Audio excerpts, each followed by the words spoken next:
Think back to a recent interview you watched. Have you ever noticed how people exaggerate their lives, marriages, or childhoods like a Hollywood script? They present either a flawless marriage where they never fight, or a deep, tragic narrative claiming nobody has suffered as much as I have. But what is the reality? Why do we edit our lives like a movie? Are we fabricating a life we never lived just to get attention, or are we afraid of accepting the reality we actually experienced?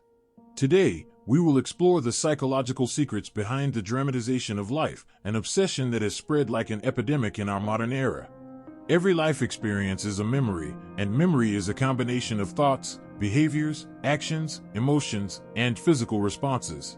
However, when this memory is presented not in its natural state, but highly exaggerated to evoke a specific reaction, drama is created. We can simply call this process editing, turning life into a movie.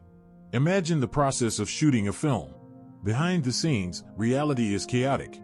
People are carrying cameras, crew members are pulling cables, and actors are messing up their lines and laughing. If you saw this raw reality, it wouldn't make much sense. But once the filming is done, edited, sound mixed, and projected onto the screen, we see a completely different reality. Similarly, when people talk about their own lives, they rarely bring the raw, unedited truth. They add hyperbole, embellish the details, and edit it to create an entirely new reality. This obsession with dramatizing life manifests in three main ways. The first is portraying a flawless, ideal life. You might have heard people claim, "We have never so much as glared at each other in our marriage." The truth is, a healthy marriage isn't one without conflict. It's one where differences are respected and resolved appropriately.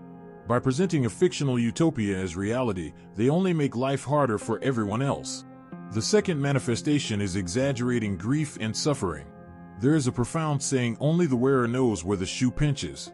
Naturally, only the person who has gone through the ups and downs of life truly understands the weight of their own problems. That is undeniable. However, it has become all too common to take this truth and twist it into a heartbreaking drama just to fish for sympathy and pity. Even celebrities sit in front of microphones and exaggerate their struggles, making absurd claims like, "I had it so rough I was eating dirt," until we are forced to plug our ears. The third way is catastrophizing. It's making a mountain out of a molehill, exaggerating a minor setback by acting as if the sky is falling, just to shock and awe an audience. So, what is the psychological root of all this acting, editing, and exaggeration? Why are people incapable of accepting their past reality, opting instead to invent a new narrative?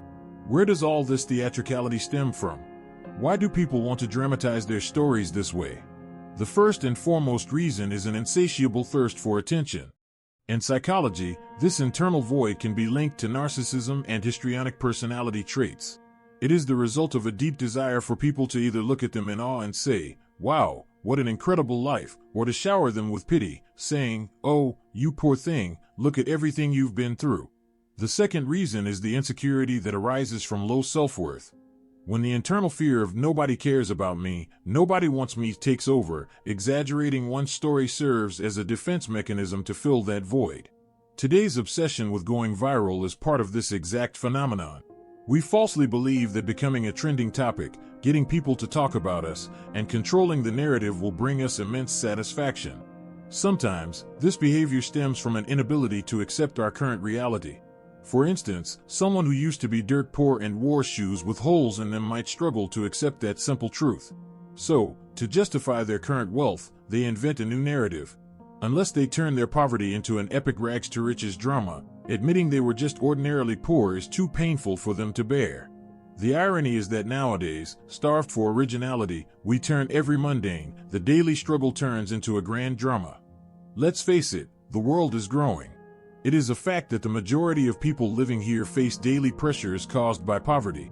Farmers forage for stinging nettles when the harvest runs out, city dwellers borrow money because their paychecks aren't enough, parents scrape by, making empty promises to their kids during the holidays. This is the reality for 80 to 90% the world. Framing this shared experience as a unique, personal drama is nothing more than a desperate cry for attention. Let me tell you an embarrassing truth. A woman was once seen crying over her own life story. The lawyer who wrote the statement for her had exaggerated and dramatized the case so heavily that the woman herself was shocked, weeping and asking, "Wow, did I really suffer that much?" When we try to dramatize our stories, we end up in ridiculous and pathetic situations just like this. As this dramatization of life grows, it poses a massive threat to society. It numbs our capacity for compassion and shock. The more we feed people exaggerated, fabricated stories, the more society gets used to them. Once people adopt the mindset of, "Oh, this is just a common scam," we stop helping those who are genuinely in crisis and desperately need our attention. A simple example of this is the children who spill roasted barley on the streets. Initially, when we saw these kids crying over their spilled grain, our hearts would break for them. But now that we know this is a calculated begging tactic, we walk past suspiciously, even if we see a child who has genuinely dropped their food and is actually crying. An even worse example involves people faking seizures. There are individuals who use this medical emergency as a scam. They put something in their mouths to simulate foaming and collapse on the street, just so crowds will gather, offer water, and collect money for them. Knowing that people have turned this into a business makes us hesitate to help someone who might genuinely be dying on the sidewalk. Because we suspect it might be just an act, that person could lose their life due to a lack of timely medical intervention. The explosion of social media has only poured gasoline on the fire. With just a smartphone and a microphone, we can mold and present our lives however we want. We trick ourselves into believing that our house is the only messy one while everyone else is spotless, or that everyone else is living happily ever after while we are the only ones suffering. This drama, whether in begging, marriages, or friendships, acts exactly like a virus. Just as viruses become harder to cure when they build resistance to medication, our society is building a tolerance to fake drama, effectively killing off true mutual support and empathy. We must realize that the narratives we fabricate today for attention are destroying the very hands that would reach out and the hearts that would care when we are genuinely in trouble tomorrow. Another incredibly dangerous impact of this dramatization is the distortion it causes in our relationships. We all need to understand one fundamental truth: what I call my story does not belong solely to me. Our life stories include our families, our parents, our childhood friends, our spouses, and our children. When we publicly exaggerate our own history, we conveniently forget that we are dragging their names and stories into it as well. Let's stop and think for a moment. When we tell people highly dramatized stories about our marriage or an ex-partner who gave us the authority to air their dirty laundry in public. In our country, sharing someone's photo without permission is legally punishable, so how is it acceptable to use other people's actual lives as props to spice up our own narratives? When we exaggerate and claim, "My childhood was full of abuse," we don't realize we are dragging our parents' reputations through the mud. This habit of tearing others down just to elevate our own status rots our relationships from the inside out. Especially in today's social media era, dramatization has turned into a competitive sport. We have reached a point of playing this trauma Olympics, eager to one-up someone else's story by claiming, "I had it worse than anyone." But when we broadcast these exaggerated, highly edited life stories, do we ever stop to consider what the people around us actually think? Who would wholeheartedly stay in a relationship with someone who publicly exaggerates their past romances or marriages? We must not forget that this drama will eventually backfire and cost us the people in our lives. The psychological toll this exaggeration takes on us is also severe. There is a concept called vicarious trauma.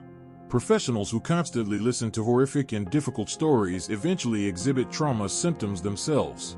When we willingly narrate our own lives in a highly traumatic way, our brains begin to believe that exaggerated narrative.